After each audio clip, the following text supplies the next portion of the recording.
learning from Paige Vadnais. So Paige, can you tell us a little bit about your background and what you're going to be teaching us today? Yes, I'm Paige Vadnais. Thank you guys so much for having me.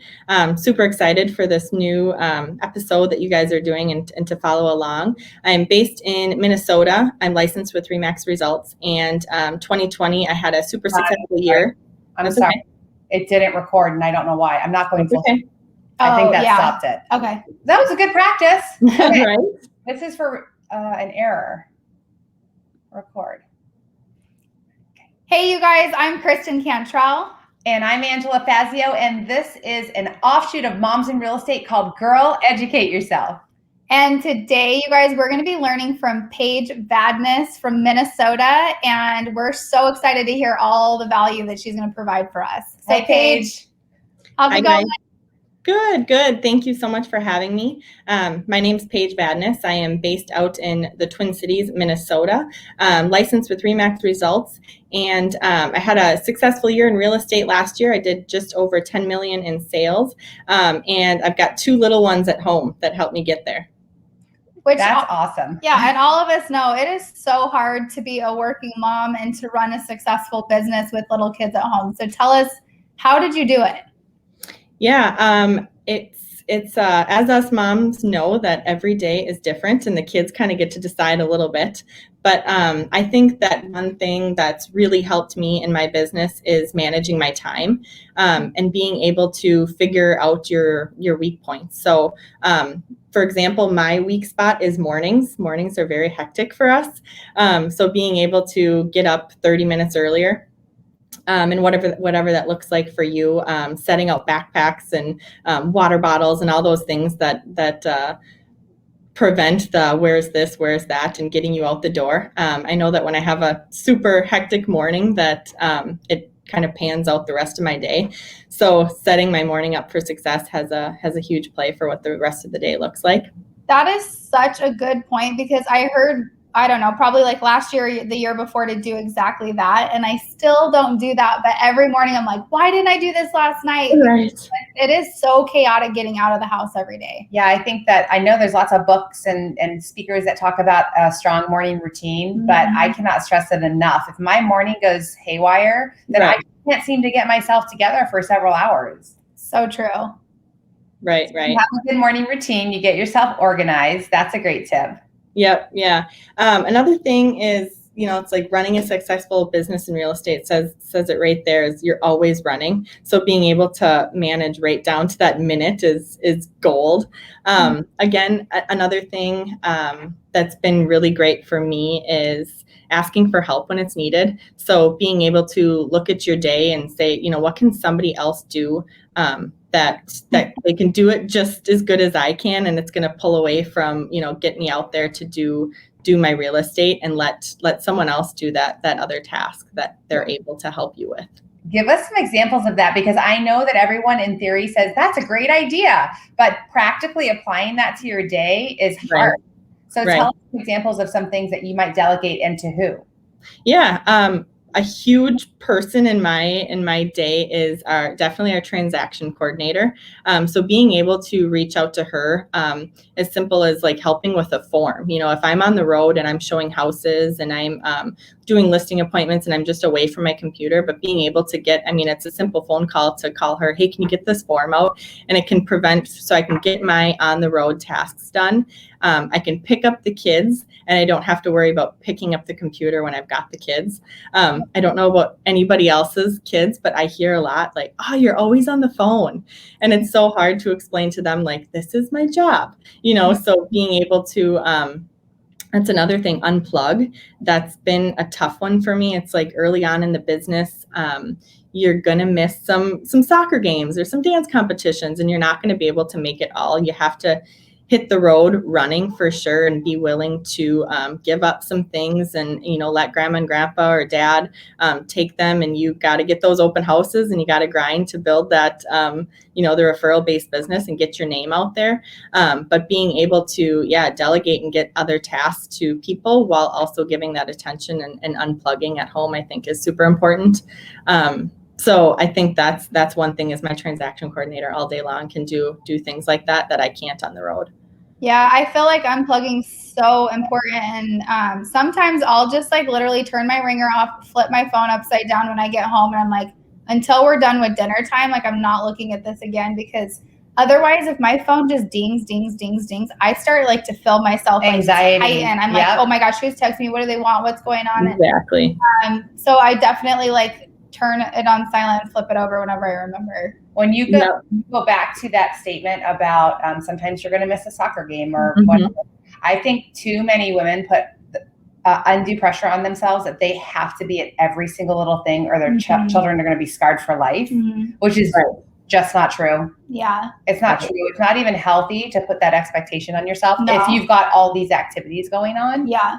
And plus, it's a blessing to have grandma, grandpa, or dad step in sometimes and be that person for your kids. Well, I always remind people I had such a hard time with like getting a babysitter for a while. And I remember my babysitters were everything to me growing up. Like I didn't miss my mom and dad when they left because I loved who they brought in to take care of us when they'd go on a date. And so I have to remind myself, like I'm giving my kids that same thing with the great babysitters that I have. Exactly. And easier said than done.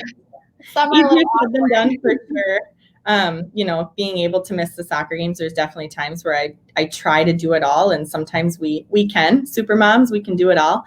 But other times it's like, you just have to be able to step back and take that pressure off yourself of not being there. You know, they're not going to remember that you missed the one soccer game if you're at majority of them. But again, just take that pressure off of yourself of just letting go of some things and not feel like you need to be at everything every single time. So we're really interested in helping real estate moms out there take away great tips and tricks to help them to improve themselves as real estate agents. You know what? I know you're doing, 10 million with 2 little kids is awesome. So you're doing some great things right. So let's talk about a couple of specifics of your favorite, I don't know, maybe tools and resources or methods of prospecting or like trick for anything that maybe can help our audience get a little better at being a real estate agent. Sure. My first one that I really enjoy because it can kind of involve your kids is open houses. It gets me out there, it gets me out of the house, and my oldest, who's 6 years old, if I need to, I absolutely bring her with. I think it's cool. People like to see you out there hustling and getting on your feet, and sometimes when appropriate, bringing your kids along. Your kids are like, they want to see what it's like when you're out there playing that real estate game. So I think that when age appropriate, that absolutely, I bring my little one to an open house and get her involved, and it gets you out and it allows you to bring them up. So open houses is my first one. You just keep doing them. Sometimes you meet 7 different people that you might follow up with and feel opportunity. And sometimes you won't have anyone come through. Just keep doing them. So that's my number one. Another one I really enjoy that people think I'm super crazy for is door knocking, especially on a nice fall or summer day. I love door knocking, especially if you're bringing value. If you know the neighborhood, and sometimes I drop off summertime, I did an ice cream scoop and I did a cute cheesy line that was stay in the scoop about your neighborhood or about the market or something like that. Very rarely do I get the door shut on my face. So my top 2 is door knocking and open houses. I don't love sitting on the phone and sitting in a desk and do the cold calling. So yeah, I love the door knocking, and then your sphere. That's going to be your other one, and tell everyone and everyone that you are in the business and that you're a real estate agent, and go out to eat and put your card in that check binder, and just getting your name out there. Social media, open houses, door knocking, sphere. I would say those are my top 3.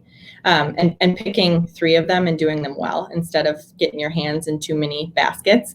Just pick 3 and do them good.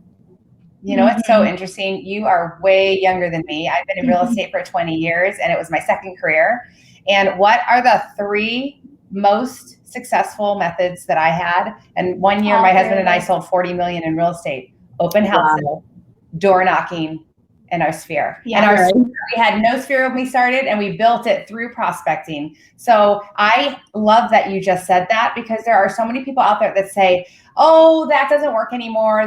That door knocking and open houses, that's for you old people that when you did it. Right. And no, it's not true. It works just as well today as it did way back when in the olden days. Right. Yeah, absolutely. Yeah, and that's what it's like. Or some people, they try it once and it's, oh, that didn't work for me, so they go on to the next thing. But being consistent is the key to all of those things.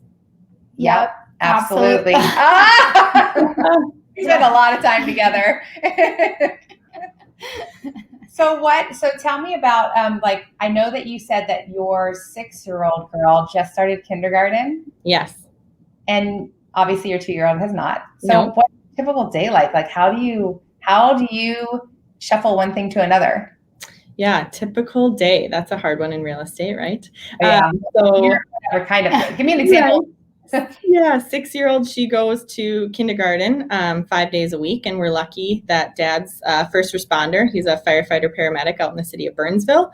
So we get that tier 1 opportunity where she gets to go 5 days a week. And so we're very fortunate for that. And shout out dad for the first responder. Very thankful for him. But so typical day, yeah, she's there 5 days a week. I've had an amazing in-home daycare that I utilize for my 2-year-old Monday, Wednesday, and Friday. And any Tuesday, Thursday, she's pretty flexible if I need to go bring her there then. So I cram my Monday, Wednesday, Fridays jam-packed as much as I can. Tuesday, Thursdays, I try to keep at home with my youngest as far as emails and follow-up and utilize nap time. And then weekends, I just make it work. You know, like I said, ask for help. Grandma, grandpa, husband, we do the showings and open houses and all that. And ask for help when it's needed. Again, don't take too much on. That's my biggest thing, and is not putting so much pressure on yourself. That is one of my favorite pieces of advice is to ask for help, because with anything, I mean, even hiring a cleaner or somebody to tutor your kids or anything, whatever is hard for you to do or you're not liking it or whatever, delegate it. Exactly. So how did you learn how to do an open house and door knocking?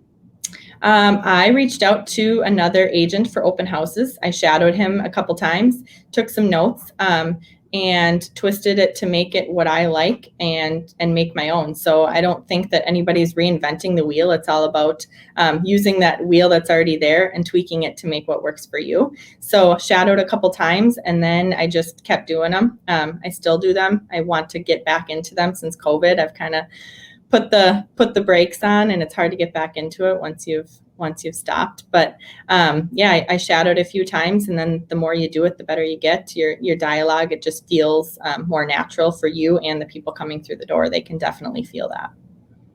I think my favorite messages that I've heard from you, which is so refreshing, you've given what I believe is like the right message. It's an uncomplicated message of persistency and being consistent. Mm-hmm. You didn't have some magic formula or some crazy thing that you had to go through. You said, you go out there, you do it consistently, you're persistent and you don't give up, and you keep tweaking it until it works. Yes. That right there is the formula for success in real estate. You would have thought we scripted that out perfect. Yes. Right. Yeah, it is. And it's, like I said, nobody's reinventing it. So right when you think that you're like, I just can't do it, it's not working, just keep going. You're that much closer to success. Oh, that's so true too. Yes, I love that. Yes. Is there anything else that you want to share with us or with all the moms out there on how you have a successful business while you have successful babies at home? If you are working a part-time job on the side, quit. Just go all in real estate. If you're doing something on the side to make ends meet, I know it's super scary, and I did have another income I could rely on. But even if you do or don't, just save up that cushion of 6 months and just quit and go all in. That was the other thing that I was told. My best friend's mom, who I work with today, she's been doing it for 30 years. And she told me, she's like, you got to get out of the restaurant. I know that it feels scary to do it, but you just have to do it and take that time that I'd be working nights or weekends at the restaurant and turn that into prospecting or open houses and follow up. That is great advice. Yep, I love it. We could not have picked a better first guest for our girl educator. Oh, thank you, ladies. I'm very, very happy to be here. Well, yes. Go ahead. Oh, I was going to just say thanks for coming on. For sure. You've been a blessing. I am 100% sure that people are going to walk away from watching what you have said and your simple words of wisdom and go apply them in a great way. So thank you for being on our first episode of Girl, Educate Yourself. Absolutely. Thanks for having me. Bye. Bye, guys.